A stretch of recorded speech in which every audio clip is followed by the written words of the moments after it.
एक लड़का यहाँ से भाग के आया था, एक यहाँ से भाग के आया था और दोनों पे आपस में लग के यहाँ से झगड़ा हुआ। झगड़ा होते ही झगड़ा यहाँ पहुँचा और यहाँ पहुँचने के बाद कब में उसने निकाल के उसमें चाकू मार दिए। हम जब आए तो उसमें चाकू लग चुके थे। मारने वाला इधर भाग गए थे दोनों लड़के और जिसके लगे था वो अपने घर की तरफ भागा था। यहीं पर ठीक इसी जगह पे इस वारदात को अंजाम दिया गया। जैसा कि चश्मदीद कह रहे हैं कि उन्होंने आवाज सुनी, उसके बाद वो जैसे ही बाहर निकलते हैं उसके बाद भगदड़ जैसा माहौल हो जाता है। आप लोग यहाँ पर क्या आवाज आप लोगों ने सुना? नहीं मैंने नहीं, मैं तो ऊपर थी। सर मैं पीछे रहता, मेरे को नहीं पता।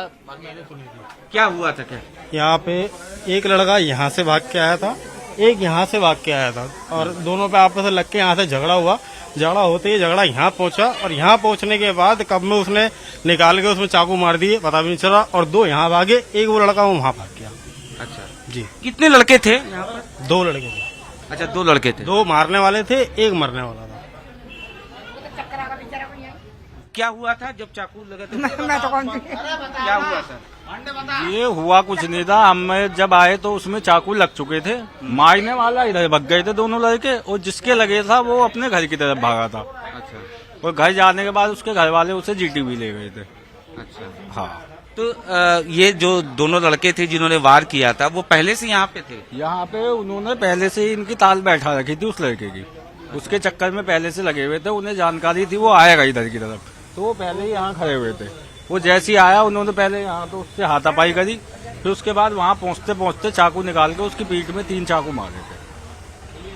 तो निश्चित तौर पर इनका साफ तौर पे ये कहना है कि किस तरीके से पहले से ही घात लगाए हुए थे और जो पुलिस ने कार्रवाई की है तस्वीरों के जरिए हम आपको दिखाएंगे। ये सीसीटीवी कैमरा निश्चित तौर पर पुलिस ने सीसीटीवी कैमरे की फुटेज के आधार पर इस पूरे मामले में 2 आरोपियों को गिरफ्तार किया है। साहिल और शाहरुख नाम दोनों का है और जिस तरीके से चश्मदीद बता रहे हैं कि पहले से घात लगाए हुए थे ये दोनों आरोपी और जैसे ही यहाँ पर हिमांशु पहुंचता है उसके ऊपर चाकू से वार कर देते हैं, जिसके बाद हिमांशु बुरी तरह से घायल हो जाता है।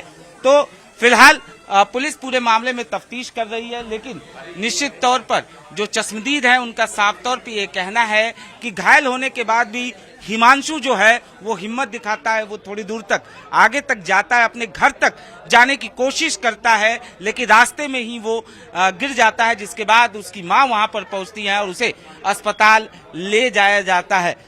फिलहाल पुलिस ने इस पूरे मामले में 2 आरोपियों को गिरफ्तार किया है, लेकिन जिस तरीके से ये बताया जा रहा है कि कहीं न कहीं आरोपियों को नागवार गुजर रहा था जिस तरीके से हिमांशु की दोस्ती थी और यही वजह है। इसके पीछे की जो वजह है वो साफ तौर पे पुलिस का ये कहना है कि अभी तफ्तीश की जा रही है, लेकिन शुरुआती जांच के बाद ऐसा लग रहा है कि कहीं न कहीं आरोपी इस बात से निश्चित तौर पर नाराज थे और इसी वजह से उन्होंने इस पूरी वारदात को अंजाम दिया।